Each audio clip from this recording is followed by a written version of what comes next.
Okay, good evening, everybody. Thank you for joining us. While we're waiting for everyone to jump on the meeting, there's a question we have for you that we'd love for you to put in the chat. Where do you like to walk and bike in Kirkwood? And you can use that chat icon that's at the bottom of your screen to share it with the group. And as I say this, I'm going to ask Gabby to double check to make sure that our chat's enabled for all our participants. But where do you like to walk and bike in Kirkwood? Tell us in the chat. And we'll get started in just a minute. Aha, the chat does work. Seeing one person answer, okay, someone said my neighborhood, but you might have to be a little bit more specific for us. So tell us where you live. There you go, Longview to Taylor. So you're by our demonstration project.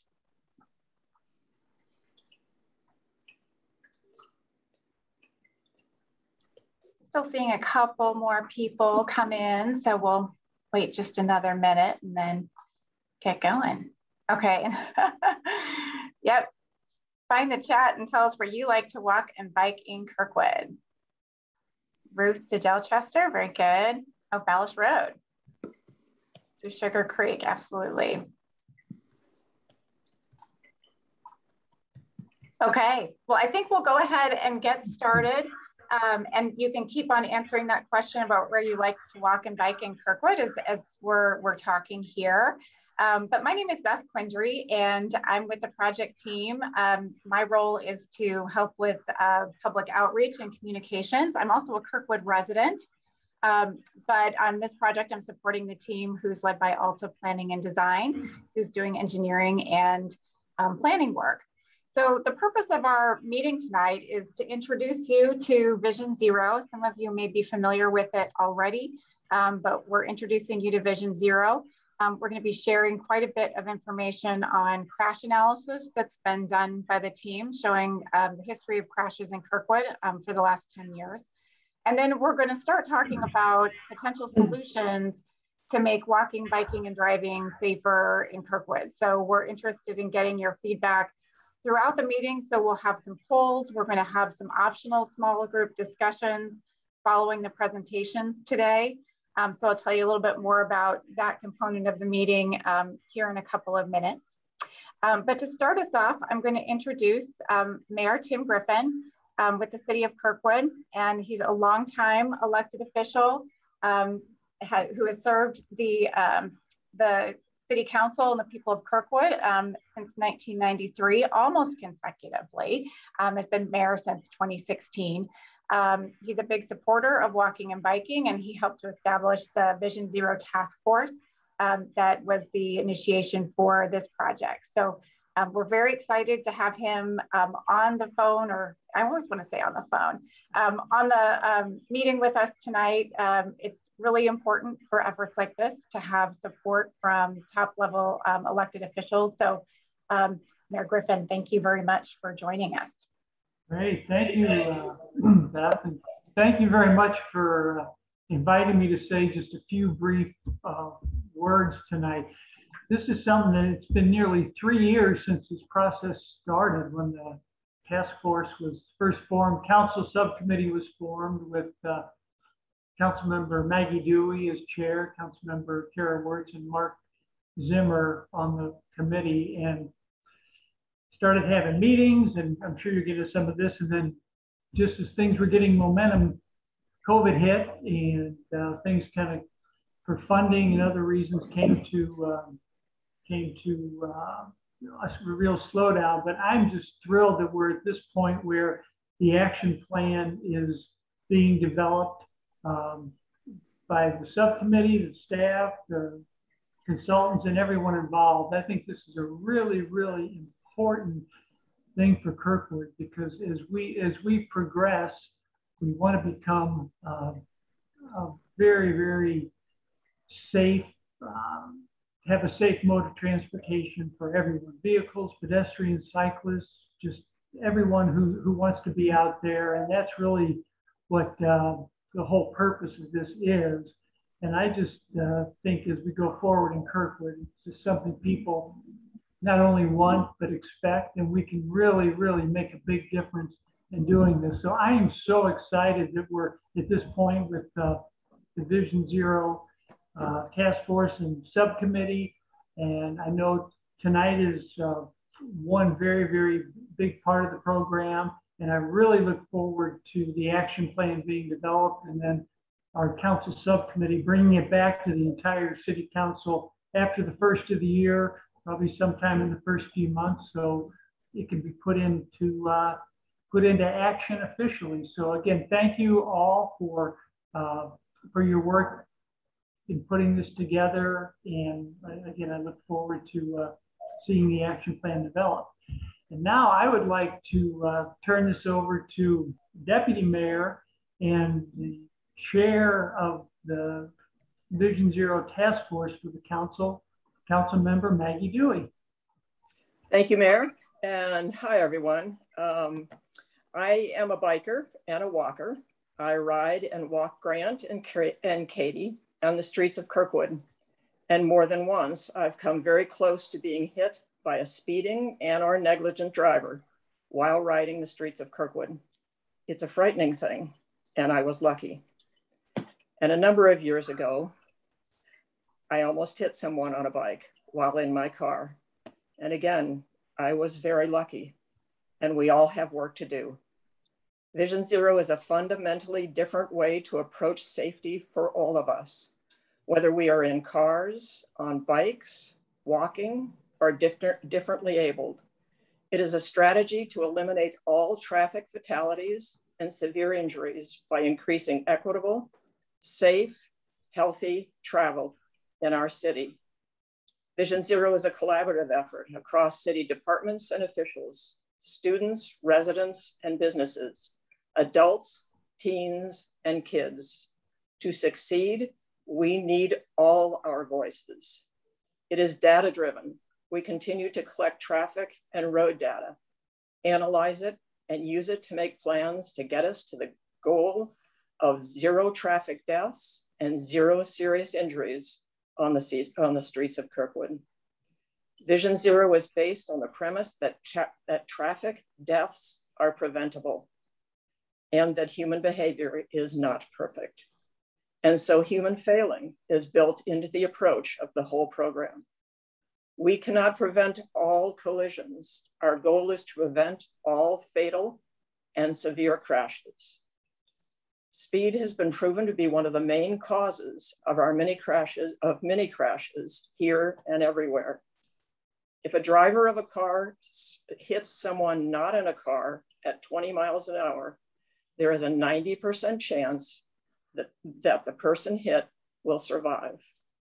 If a driver of a car hits someone not in a car at 30 miles per hour, there is only a 50% chance the person hit will survive. If a driver of a car hits someone not in a car at 40 miles per hour, think Big Bend. Many people are going much faster than 40. A good deal of Big Bend in Kirkwood is also residential. If a driver of a car hits someone not in a car at 40 miles per hour, there is only a 10% chance the person hit will survive, or a 90% chance they will die. We can and must and will, with the tenets of Vision Zero, do better. This will take all of our commitment. All of us must stop speeding, stop texting, stop running yellow and red lights, just to name a few. We must become kinder, slower, smarter, more aware, and so safer and alive and unhurt. This is a journey. There is no quick fix. It will involve education, enforcement, equity, and engineering. It will be a fundamental change in how we build and travel our streets of Kirkwood. We can do this together, and we must. It is an exciting and rewarding journey. I look forward to seeing all of you out on our safer streets. Thank you, and I'll turn this back to Beth. Thanks, Maggie. So I wanted to give you a quick rundown of what we'll be doing during the meeting, a little preview of what's going to happen. We'll real briefly just introduce you to Zoom controls. We know some of you have spent half of the last 18 months on Zoom, but others could be new. So we'll do a quick review of the functions in Zoom to make sure everybody can participate with us. And then Jonathan Braish, the city's director of Planning and Development Services, is going to give a presentation on the city's safety efforts so far. And then Ali Awad with the project team is going to talk to you about what Vision Zero is and more about the Vision Zero action plan, what we're learning, and start to think about solutions. So we'll wrap up at the end with future involvement opportunities, ways that you can get involved in the project. And then what's going to happen after that is at your option, if you would like to, we're going to offer small group discussions after the full group meeting. So that will involve transitioning to another Zoom environment. We'll have a separate link for you to do that. So if you'd like to stick around past the presentation, we'd encourage everybody to do that. And then we'll have some small group reaction to what you've heard during the meeting. And we have a couple questions that our facilitators would like to discuss with you. So give that some thought if you have time for us. We should wrap up the presentation portion of the meeting about 7, and then those small group discussions would take another 20 minutes or so after that. So you can give that some thought. So using Zoom, there are a couple of features I wanted to make sure we mentioned. We have the Q&A is available, and so is the chat. So the question and answer, the way that works, the questions come directly to the project team. And then as the questions are answered, they'll be published to everyone who is on the meeting tonight. So we won't be able to answer all the questions during the meeting, but we'll try. And we will have a documentation of the question and answers that everyone will have access to after the meeting. But please put questions into that feature and we'll answer them as best we can during the meeting. And then also use the chat. Chat is visible to everybody. So if you have comments that you'd like to share with the group, you are welcome to do that, encouraged to do that. Do it politely, and we'll monitor for that. But we'd like to see you talking to each other and reacting to what's going on. And then last, you can change your view of Zoom if you would like to. Right now, I have you set on speaker view unless you've modified it. So you're only seeing the speaker and the slides. You can change that so you can see the whole panel of speakers that you'll hear from tonight. That's your option. You may see a couple of boxes with names, but no images. That's not because our folks aren't paying attention. Those are the staff members that are watching chat for us and trying to make sure we answer your questions. And so they're just dedicated to that. So last thing we wanted to show you was polling. And we're going to do a quick test poll here. So Gabby, if you put a polling question up, there's a poll button on the bottom of your screen. It says polls and it has some bars above it. So we're going to do a test question before we ask you more substantive questions. So let's see if we can do that. Gabby, is that working for you? If not, there we go. So the question for you is, how did you hear about the meeting? And this actually is helpful for us to see how you heard about us, to make sure that we're reaching people effectively and how we're best doing that. So awesome. So we can see people answering. You all know how to do this. Looks like social media is the winner with a follow-up from the Webster Kirkwood Times. So, okay, good. We've got almost all of you answering the question. So we'll give it a couple more seconds here, but it's clear to me that you know how to use the poll and that we should keep on doing social media because that's a pretty effective way to reach you. Okay, thanks everybody. Okay, we can end the poll. And that's gonna share the final results. Okay. All right, so those are your Zoom settings. If you have any other questions, you're welcome to put those in chat and we'll try to catch those right away and help you so you can participate. All right, so I think we will now hear from Jonathan Reich. Again, he's the city's Director for Planning and Development Services. And Jonathan is the project manager for this and many other things, and has been working on walking and biking issues in the city for some time. So Jonathan, it's all yours. Thank you, Beth. I appreciate it. Yeah, so I'm the city's Director of Planning and Development Services. I appreciate everyone being here tonight, and I'll mention some of those others that you see on the screen here too. Beth mentioned a few, but before we go into specifically Vision Zero, we wanted to give a little context from the city's perspective about what we've done before Vision Zero. A few people have mentioned how we got here a little bit, but we'll go into that as well. So traffic safety for all users has been a priority for the city for a while now. And this is just probably in the past 6 or 7 years or so, or some things that I've highlighted. One of the biggest, more recent efforts was the 2014-2015 Pedestrian and Bicycle Master Plan that the city conducted and has been implementing, that identified a citywide bicycle route network, as well as pedestrian sidewalk gaps for the city. So since that project was completed, like I said, we've been implementing that project by project. We've also a couple years ago, did a citywide ADA transition plan, Americans with Disability Act transition plan, again, to identify those areas of town that may be out of compliance with ADA accessibility, identify those areas and prioritize them so that city has a clear plan on how to address those issues in the future. And there's a number of things that we've done at a project level throughout when the city goes through and resurfaces a road or restripes a road. Whenever we can, we've tried to reallocate space to, in conjunction or in conformance with, or as a way to implement our bicycle master plan, restriping bike lanes, shared lane markings wherever we can, according to that network that was identified in the long range plan. We've also done a number of, a couple different locations. West Woodbine, you see on the bottom picture of this slide, that was one where we were able to do striped buffered bike lanes by doing what's referred to commonly as a road diet.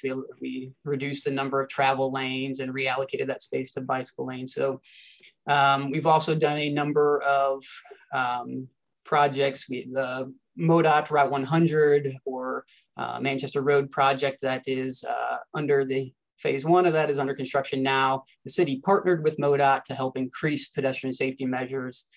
We've done a number of signals and raised intersections, a couple different raised intersections, a couple different pedestrian hybrid beacons, which are dedicated pedestrian signals, a lot of things to try to really elevate the presence of pedestrians and provide safer realms for all users of the roadway.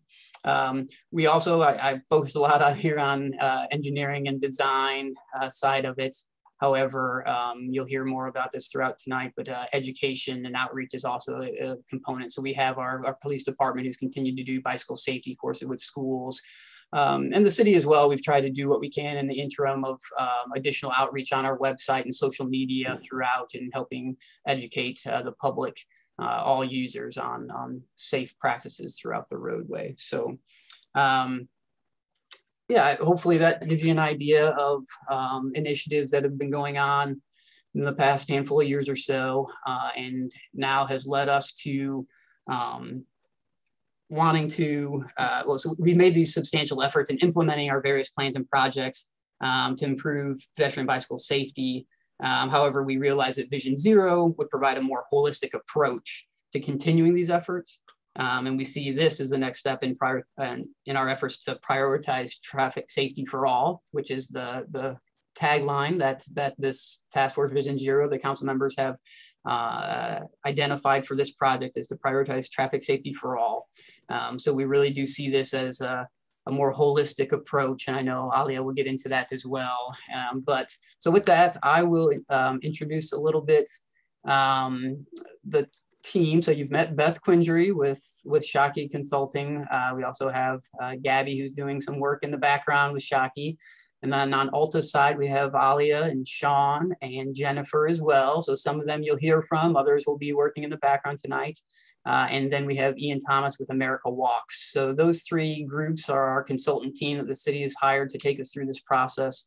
We're excited to have them on board and to tap into their expertise as we go forward, as the mayor mentioned, with the ultimate goal of creating the action plan to help give us the path forward to continue to improve pedestrian and bicycle or roadway safety for all users. So with that, I will pass it over to Ali. Thank you, Jonathan. Good evening, everyone. It's very nice to be with you all today to talk about Vision Zero and the effort that's ongoing in Kirkwood. And we actually wanted to kick it off by asking our first official polling question. We're curious if you've heard of the term Vision Zero when we talk about traffic safety and traffic crashes. And so, as you see here in the poll, let us know if you've heard of it. And I see that we're getting responses quickly, so that's great. And it sounds like most people have heard of it. So that's really good. We're going to get into the details, some of the highlights of what it is, but it's good to know that I guess twice as people have heard about it. Thank you. So just to put it simply, Vision Zero is essentially a commitment to work towards eliminating traffic deaths, so zero deaths, because every life matters on the roadways, and really no person should die while trying to cross the street, bike, take transit, or drive. And the premise is that the incidents that happen on the road are not accidents. They are crashes and are preventable.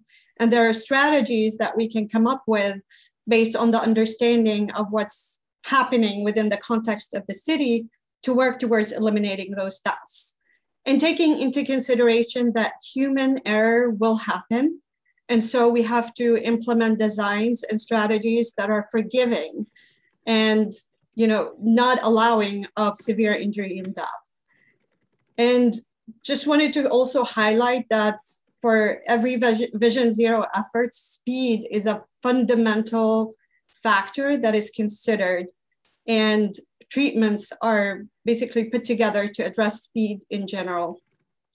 And I'll get to that in a little bit, but I just wanted to emphasize that Vision Zero in general is not kind of a saying or a slogan.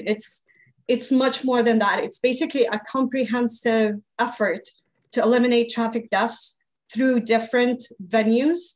Councilmember Dewey touched on the 4 E's of safety and engineering, which is basically design treatments, enforcement, education, equity, and there are a lot of different E's that basically come together to establish a safer environment. And so it is essentially a different way of thinking of how to make a road safer for everyone.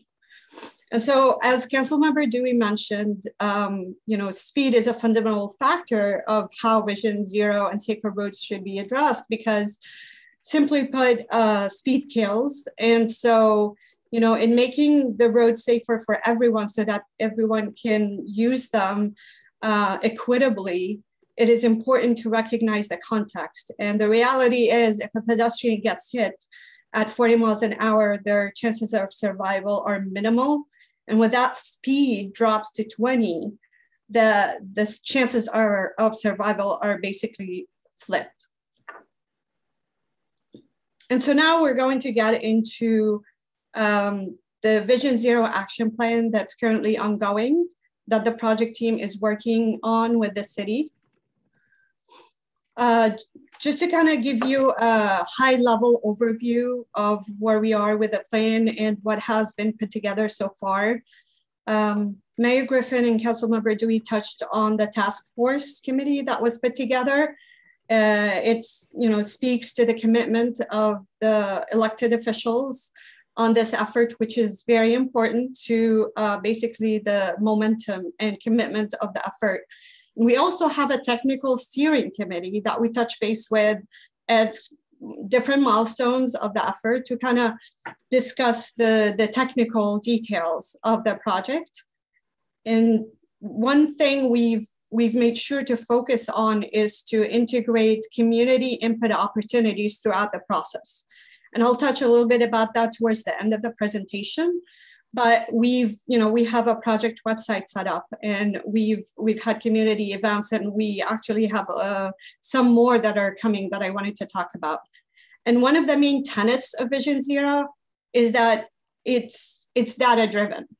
It is an objective approach to look at what the crash history is telling us, what's causing these crashes, and how do we fix them. And then we also integrated a testing element to the Vision Zero action plan. So we are implementing demonstration projects, which are essentially temporary installations of potential safety treatments, just to kind of demonstrate their effectiveness and to allow the community to experience them and provide additional feedback on them. And the same goes with walk audits. There's an opportunity to walk the corridor together and identify the elements that are safer or the other elements that need to be improved for safety. And so, working towards these solutions, it's going to be important to also consider the different policies that could be, put forward and proposed to improve safety for the streets and kind of create that framework to establish these solutions over time. And ultimately, all of these efforts would lead to creating the Vision Zero action plan.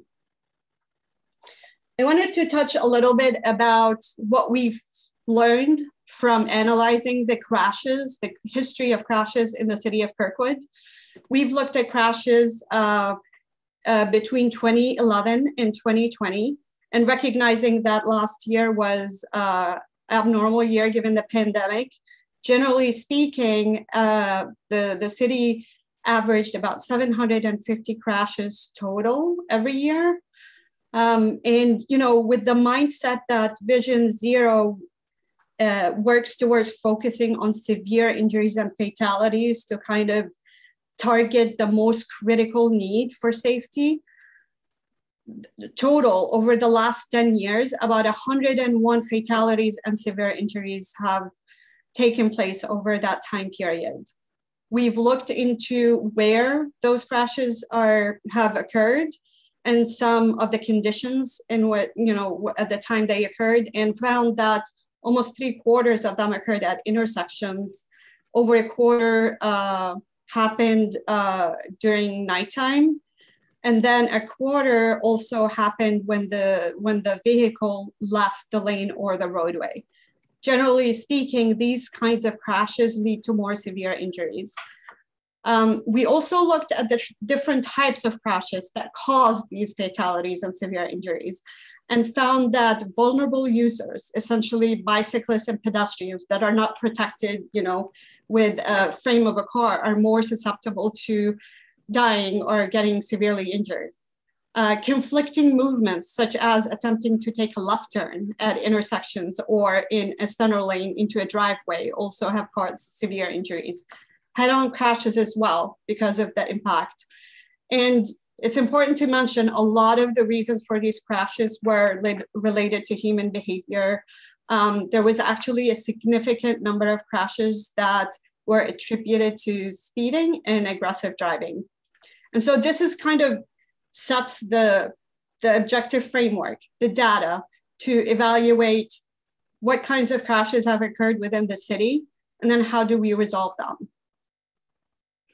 So before I get into where exactly those crashes happened within the city, I wanted to throw out another poll question and tell us where you feel the most unsafe while using the city's streets. Is it in your neighborhood, in downtown, along the major streets that, like Councilmember Dewey mentioned, Big Bend in Manchester and Kirkwood, or near community destinations like parks, schools, major attractions in the city, maybe public events as well. And I can see here that the trend is inching more towards the larger, faster roadways in the city. And Alia, I'm noticing for when we stop the poll, we can share the results so that participants can see them. You and I get to see them because we have this special view. Gotcha. Okay. Right. So we'll give everybody just another minute and then Gabby can share results so everybody can see them. Okay, great. Looks like we should have a few more people responding. I'm seeing 38 out of 56. So if you have a second, just do that for us real quick. We'd appreciate it.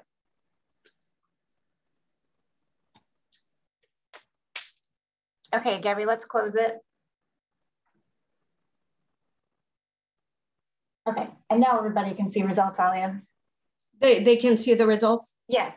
Okay, great. So it seems like, in fact, the higher speed, larger roadways like Big Bend, Manchester Road are where folks feel most unsafe. It's good to hear that community destinations like parks and schools appear to be a little bit safer to use. Potentially, depending on where the neighborhood is, there could be concerns.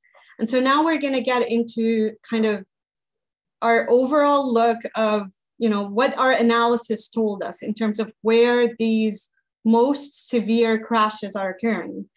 And as the poll indicated, it feels unsafe, and it is in fact unsafe to use the higher speed, larger roadways in the city. As you see here in the map, the darker orange and red colors represent the areas where there have been a high frequency of severe injury and fatal crashes in the city.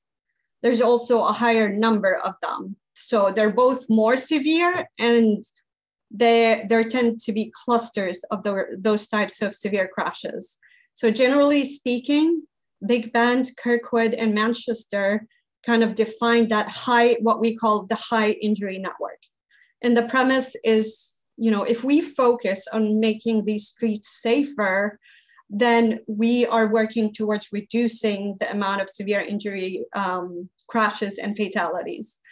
A lot of the intersections along these main roads have also a lot of conflicts that cause the severe injury and crashes. And I talked a little bit about the speeding and aggressive driving, and sometimes it's the design of the roadway or the fact that these roadways carry a lot of cars, but also, there's a need to cross these streets. It creates that conflict where aggressive driving and crossings could be improved. And so, this is kind of the map that we work towards creating improvements. And I wanted to kind of zoom in a little bit on bicycle and pedestrian injury crashes, because when you look at bicyclists and pedestrians, there's a slightly different pattern. What this tells us is, while the main roadways, like we just mentioned, Big Bend, Manchester, and Kirkwood, show a high number of injuries and fatalities, including pedestrian and bicyclists, there's also another element to it. People like to bike and walk to the parks, for example. People walk and bike near their neighborhood. And of course, in downtown, there's a lot of opportunities to walk and bike, but with the higher number, sometimes there's a higher rate of crashes. Some folks are forced to walk or bike on these main roadways because there really aren't a lot of alternatives, or maybe bike facilities, dedicated facilities that they can use. And so in kind of observing these trends, we start to unpackage where these crashes are occurring and the reasons they are occurring, and work towards establishing solutions to prevent their occurrence.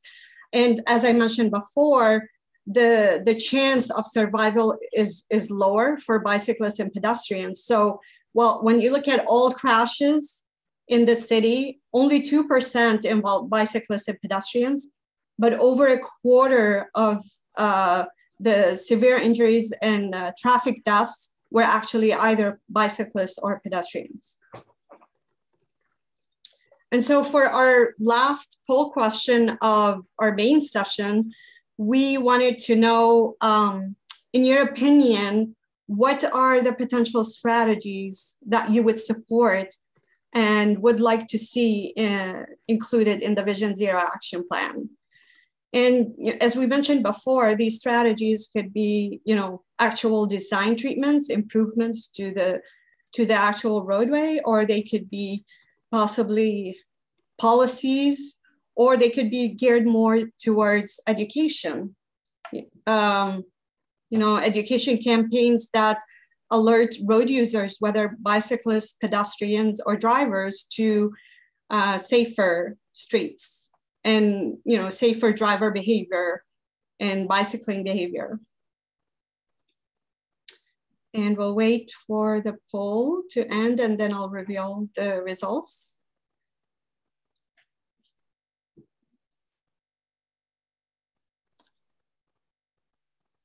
Got. Okay, everybody can see the results now, Alia. Great. All right, great. So this is interesting, and this is actually good to know that there is support for different kinds of treatments, and whether it's a safety awareness campaign or safer crossings. It's good to know also about the sidewalk gaps and basically improving the current environment for bicyclists and pedestrians, along with lowering speed limits. Okay, and Alia, we've seen a lot of comments about sidewalks and the desire for sidewalks in the chat. And we got a request from someone just on our next poll to give a little bit more time. So we'll try to do that. Thanks for asking that question. So we'll try to give a little bit more time on the polls. Sure, great.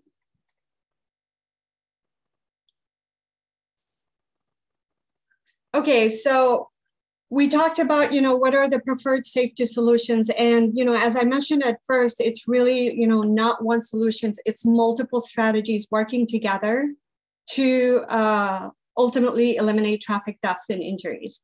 One of these is safety awareness campaigns, and they are actually pretty effective in spreading the notion of approaching and reusing the roadway from a safer perspective. These safety awareness campaigns can be targeted. For example, if speeding is the problem, then that's what they focus on. Possibly if it's a problem near schools, then it would be more targeted and tailored towards students. And then, of course, there are design treatments that could be done. And these design treatments don't need to be extensive, but are actually pretty effective. For example, if you have a wide roadway and it takes too long to cross the roadway, it increases the exposure of the pedestrian. Or the problem is that cars are turning too fast when they're turning right. Then maybe we can reduce that radius so they can turn slower. So that's what a curb extension would serve. In a lot of contexts, especially on the roadways with a higher posted speed limit, sometimes protecting the pedestrian by creating a protected bikeway, which is essentially creating that buffer and physical separation between the vehicles and the bicyclists. That is an effective strategy, of course, if the dimensions allow. And there are different strategies that could be done at intersections. That's something we will be looking at as part of our Vision Zero action plan. We talked about how intersections are potential conflict points for the different road users. And there are definitely certain different ways that we could improve that through operations and design. As we mentioned, speed is definitely an underlying tone that needs to be addressed when we would like to improve safety and especially reduce the severity of crashes. And it would be applied within the context of the specific roadway. And finally, we've heard a lot through the online survey and some of the comments on this meeting that an element we'll definitely take into consideration is filling the bicycle and pedestrian facility gaps, whether it's sidewalk gaps, bike facility gaps, and that obviously creates a more seamless and convenient movement for bicyclists and pedestrians, but would certainly address the safety elements too. And I just wanted to show real quick, I talked a little bit about integrating a testing element into the Vision Zero action plan. And we actually just implemented the Longview Boulevard demonstration effort. It was last week when the city and the project team implemented temporary improvements by narrowing the roadway, creating that delineation at the intersections to make it safer for everyone. And so it's an opportunity to kind of get a feel of what these safety improvements look like, and also get your feedback on what y'all think. And there are actually 2 other demonstration projects that are being planned in different parts of the city that are anticipated to be installed in October. So to give you an idea of the next steps of our Vision Zero action plan, we will have the public meeting available and for later viewing, and I'll show that in a minute.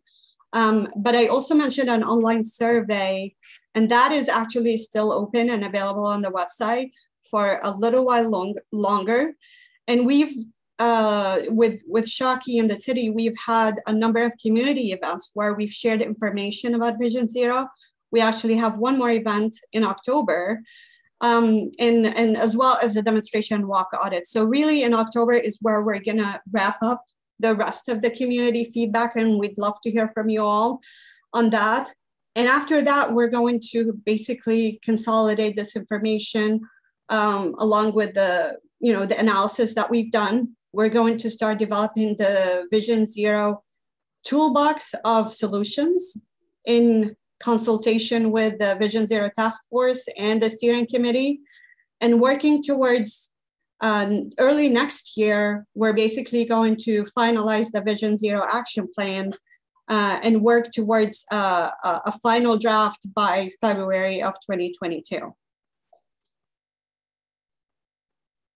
So just to kind of wrap up, I wanted to spell out the future engagement opportunities. I mentioned that the project actually has a dedicated website, and you can get to the webpage by going to www.kirkwoodvisionzero.com.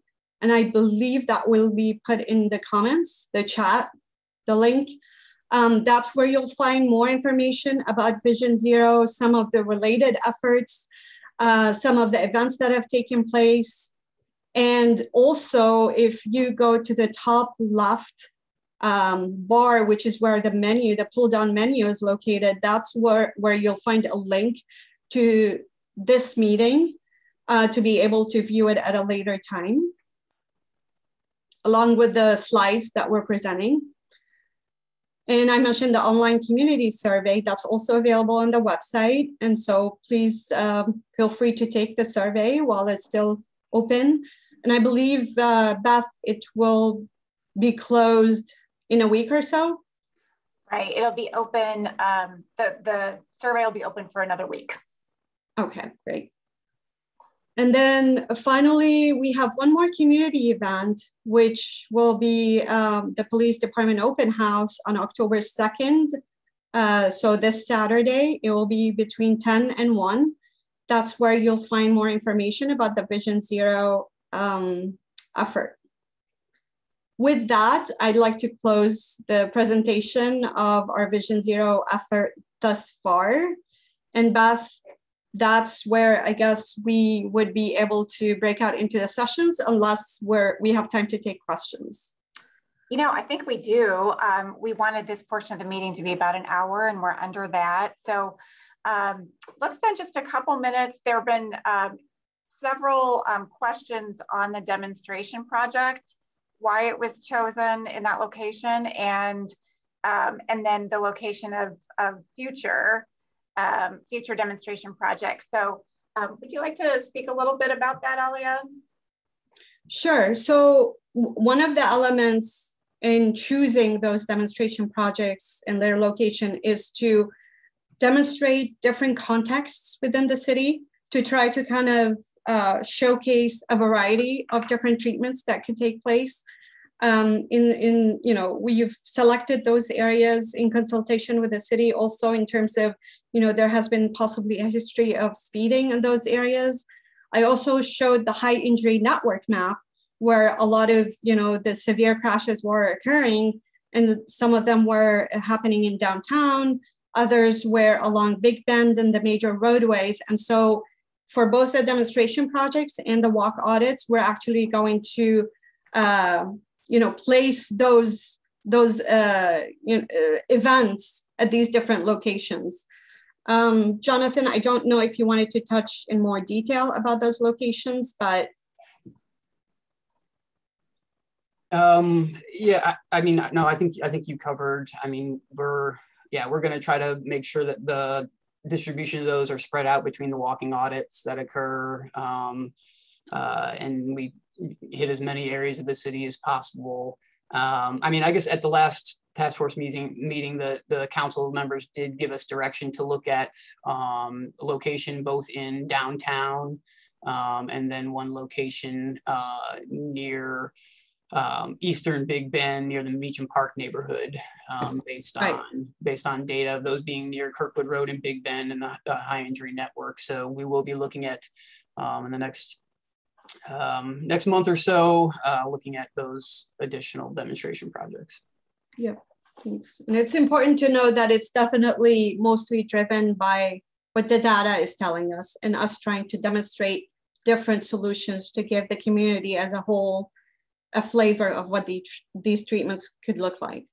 I will say, Alia, sorry, with the first one, it was a little bit of a balance. We based that based on information we'd received from the neighborhood around Longview in the past few years. We wanted to get an early demonstration project in during this process. So we did get a little bit of, I guess I'll say a little bit ahead of the data. That one was in an effort to try to get something out early based on more direct experience we've had with the neighborhood or conversations. So, but the following two and our walking audits, we are certainly focusing more so on the data that this process has developed.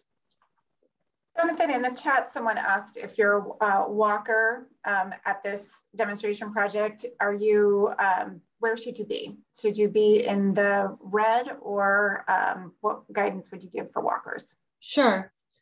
That's a good point. So the red area is actually indicated to be an extension of the curb.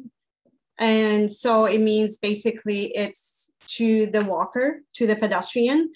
It takes from the driver lane, because, if some of you have driven that area, basically it's a wider lane.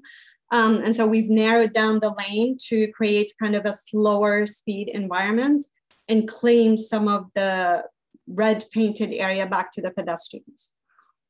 Okay, thanks. And others might have seen this, but responding to the question that came up about, why this, just reiterating Jonathan's comment about the involvement of the neighborhood. Longview neighbors have been meeting with the city for approximately 2 years due to the speeding and dangerous scenario for walkers and bikers. And that came from someone in the neighborhood. Someone else in the chat asked about the relationship of Vision Zero to the city's 2015 walk and bike plan. Alia or Jonathan, would you like to answer that question? Yeah. So sorry, the question, the relation of this process to the Vision Zero, yeah, the Vision Zero process, sure. And what it's coming up with. How does it relate to the 2015 walk bike? Yeah, sure. So the 2015 pedestrian bicycle plan, as I said earlier, so it gave a network of both bicycle and pedestrian facilities and identified priorities of routes and locations. This process really just, it gives a a different lens or a different approach to looking at those, and not saying where should these go and what level of facility should it be, a bike lane or should it be a shared lane marking, but it's really taking a step back and saying, okay, if this is where the city is going to be putting pedestrians and bicycles, how can we make those as safe as possible? And again, it's not all about engineering and design, right? So if we know that pedestrians and bicyclists are going to be using this network and we want to encourage them to use this network, how do we make sure we're getting the right information out there? How do we make sure they're using it safely, and that everyone knows where they should be? So it will, we see this as an umbrella, really, the Vision Zero as an umbrella that covers a lot of our efforts that we've done so far, and we'll continue to enhance and improve that, the implementation of those going forward. Okay, thanks, Jonathan. And I'll ask, I have another question for probably Jonathan or Alia here in a minute, but I would encourage all the panelists to take a look at the chat and the Q&A to see if there's anything you want to highlight before we take folks into small groups. But we've seen a couple of comments about schools and the need for, or just asking what the project's thinking is about schools, knowing that there are a lot of pedestrians, a lot of cyclists around a lot of our elementary schools in particular. So how is the project thinking about those moving forward? Sure. So what's really great about Vision Zero is that it's a comprehensive approach. So we talked about the educational component, the engineering component. So when you get to the areas near schools, we know that, that there are a number of students that could be walking, but we also want to apply that context that speaks to students, to the level of students in terms of education. So examples would be, school safety, safety campaigns that are focused on students. Also demonstrating, some of these safety practices. Maybe some of you have heard of a walking school bus. A lot of these efforts have been going across the country to just kind of demonstrate safe walking behavior. And then in conjunction with that, safety treatments could be implemented. Like, for example, if there's a need for an additional crosswalk that's in between intersections, that's something that could be studied. And then as part of that, what does that crosswalk need to be safer? Does it need the road to be pinched a little bit at that point? So that's kind of, when you zoom in to the specific school context, you start to specify the specific treatments. And I know Jonathan had mentioned the effort at the beginning in terms of the integrating school bike safety into the curriculum, bicycle safety courses at school. So that's certainly an element and it's led by the police department, where you have both the education, encouragement, and awareness component integrated into the school system early on. That's certainly a proactive strategy to kind of encourage safe behavior. Okay, thanks, Alia. Another question here. This is on has anyone checked the speeds on Kirkwood Road since the installation of the smart signals? With cars not having to stop as often, they can go through intersections in one shot. Is the speeding worse? And I'm not sure if that's a question we can answer on the call, so I don't mean to put the city folks on point here. We can certainly follow up with that. But does anyone have a response to that about the impact of the signals on Kirkwood Road? No, that's something we would need to follow up with our engineering department, Beth, separately. I know we're trying to answer. We're trying to keep this process wide. I know we've answered some questions about specific locations. It's very difficult to do that on the fly, Yeah. But no, that would be a specific question that would have to go through our engineering department. Okay. Well, we'll follow up on that one as part of our review for the following up on the meeting. So, and we are trying to answer as many questions as we can. So if we haven't answered your question, it's not because we don't intend to. It might be because, as Jonathan said, some of them are pretty location specific and don't always have answers we can readily give right off the bat. So let us give them some thought, and we'll be following up on all of your questions. So Jonathan or Alia or Sean, others watching the input we've gotten from folks on the meeting, and thank you so much for participating and giving us your ideas here. Any thoughts from you on what you've seen come in? Anything you want to react to before we break into some groups? Jonathan seems good. Anybody? Yeah, nothing else on my end. Okay. I know Jonathan's been heads down answering questions, so thanks, Jonathan. Okay, so I think we can flip to our, how are we going to do this, flipping to the next phase of our meeting. So first of all, this is optional. We hope you come with us, follow the link and come with us to small group discussions, but you certainly aren't obligated to do that. So for those who are going to opt not to join us for that, I want to say thank you for attending the meeting so far, and everyone attending the meeting will get a follow-up email from us either tonight or tomorrow morning that gives you links to all of the questionnaires that we've mentioned, to our community survey, to the Longview demonstration project. We also have a meeting comment form, so if there are things you didn't get a chance to put in the Q&A or in the chat and you want to tell the project team, please use that form. So look for that email with links to our other engagement opportunities. We really appreciate you spending time with us tonight. So for those who would like to do small group discussions with us, here's what we're going to do. If you open the chat, there's a link that Gabby just put out to everybody. There's a link that's going to take you to another Zoom meeting. The deal is, this is a webinar where we don't see all of your lovely faces and we can't hear you. So we want to put you into another Zoom link where we can hear you and we can do breakout rooms. So we want you to click on, don't go yet, but we want you to click on the meeting link in the chat, and that will take you to that other Zoom meeting. Give us a couple minutes to let everybody come over. And then once we feel like we have the full group, we will break into smaller groups for those discussions. They'll be about 15 minutes, and then we'll come back as a full group there to just debrief on what everybody talked about. So again, thanks to those who are signing off, and to others, I will see you shortly in our next Zoom room.